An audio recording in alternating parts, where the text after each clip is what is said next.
Playing with the 710 disc upgrade again here. The bracket fits beautifully. Put the bolts in, they go right in. There's no binding, anything like that. They're perfect. Love them. The longer bolts are in. The 30 millimeters that I had, once you put the washer in, there's not even an eighth of an inch sticking out on the backside there, so that length's perfect. And this turns out to be a 60, and there's just a tiny bit sticking out inside there. But from the spot, from the machined flat spot inside there, it's actually recessed slightly. It's just right at the end of the hole. There's a little opening there or whatever. So anyway, now as you can see, this isn't centered anymore. Okay, so whatever dimension I used for that, I thought it was like 8 something, 0.8 something. Well, that one's 0.8 on the money. It definitely needs to be a little longer, so I'm going to do a little measuring on that stuff and make those just a hair longer. The tubing didn't come in, so I'm just going to manually turn a couple on the lathe and put them in there just for the final proof. So I wanted to show this. You can see that all the work, the effort I put into keeping the 2 sets of bolts concentric to the spindle paid off, because that is perfect. I really like that. And there are some discrepancies in pads and that stuff. The way the pad is actually attached to the plate and that, they do wander a little bit, because like this pad is a little bit different than this one. Sits a little lower, stuff like that. This one sits a little lower. So anyway, they're both below the chamfer right there. Okay. Now usually I'm a little bit closer. I could bring that out, but I'm not going to change anything, because on this particular rotor, there is tons of unused room there. Okay. And on the other side, same thing. There's at least a half an inch, 5/8 of an inch of flat braking surface that the pad's not contacting.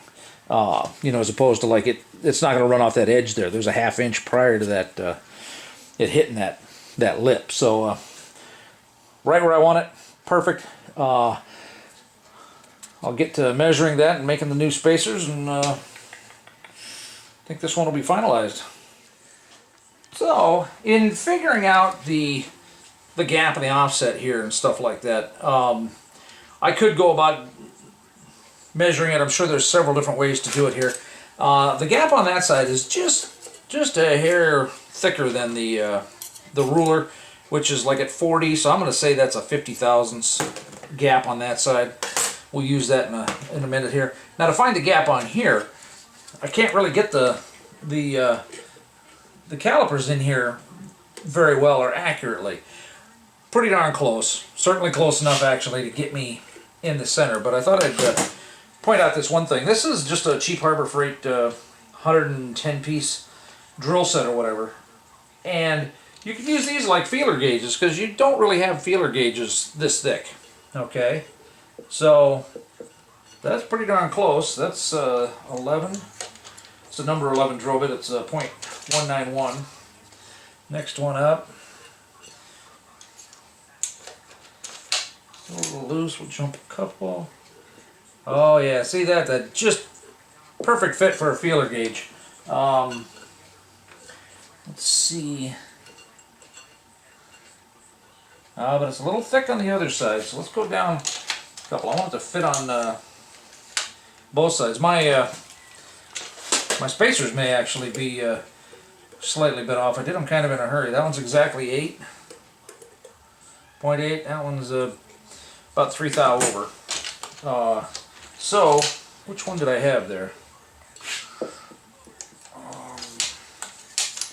Let's find it again. Okay, so that's the number 8 at .199, which would basically be 200 thousandths. The other one was .196, or the next one down. So somewhere in that 200 thousandths range. So the 200 thousandths add to that the 50 thousandths gap on the other side, and that's that's a 1/4 inch difference between the two, okay? Which means that I'm looking for an inch and an eighth of an inch on both sides there. So, oh, I take that back. I got a 50 thousandths gap, a 200 thousandths gap. There's 150 thousandths difference, okay? So in order to center that up, I need to move it 75 thousandths, right? Because start at the 200 thousandths gap I have there, take 75 off, that leaves me 125, which is an eighth of an inch. If I add 75 to the 50 on this side, that leaves 125 as well. So I need to add 75 thousandths to this, so that's going to make it 0.875. I can go machine these now and put them in, and that should center my caliper perfectly on the rotor there. Well, I got the new spacers turned down, and if you look inside there, see that second flat inside there? The closest part to the rotor? Okay, that's what I'm actually measuring to. The part out at the very lip here, that's just the casting. That's not, that varies quite a bit. So I'm looking inside there at the other flat. Now I expect to be 125 per, so start down here and see.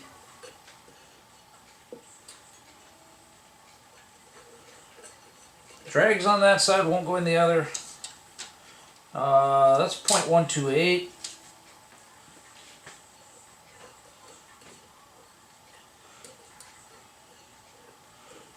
Okay, 120 goes in there. Hair loose on there. You know, I'm within 5 thousandths. That's certainly way close enough. So I went ahead and made the other two. What I'm going to do is I'll clean the mill scale or whatever. I'll just touch up the bracket with the wire wheel here basically. But then what I'm going to do is I'm just going to take the TIG and tack weld these on here. I'm not worried about fully welding them around. I'm just going to tack them on there so they stay, it's easier to put them on and off for spacers, you know what I mean? That way they stay with the bracket and, instead of falling off. I just don't see any reason to, because this would be fine just the way it is. These are 10.9 bolts. That's the equivalent of grade 8 with this spacer here. The other spacers are going to be a hair smaller, almost about a 1/16 of an inch on the radius, 1/8 inch total diameter. Because the tubing that's coming in is just going to be a little smaller. But anyway,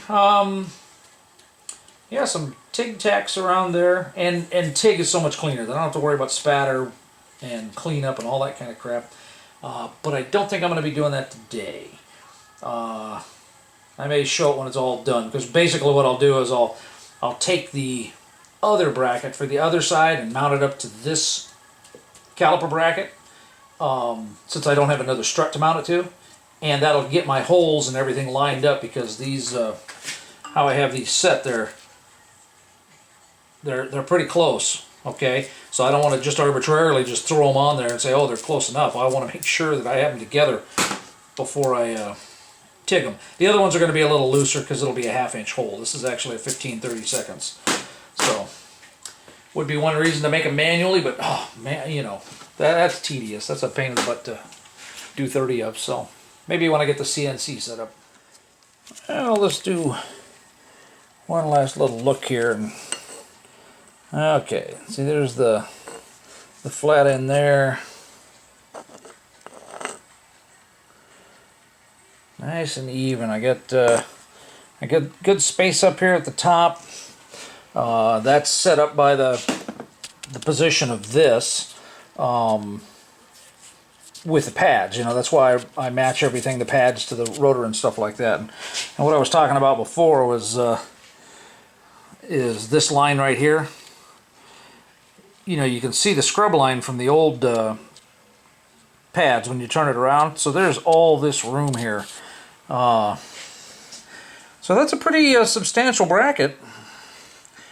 3/8 inch, and it's nice and short. There's hardly any overhang or anything. So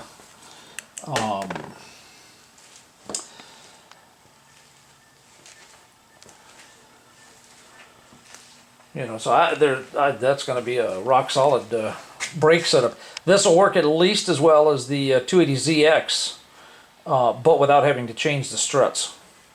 So I haven't looked at piston diameters. I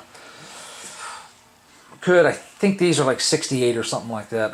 I could look it up. I'm not going to worry about it. Maybe when I do a full write-up, if I do, I'll do it then. But it's time to check into dinner.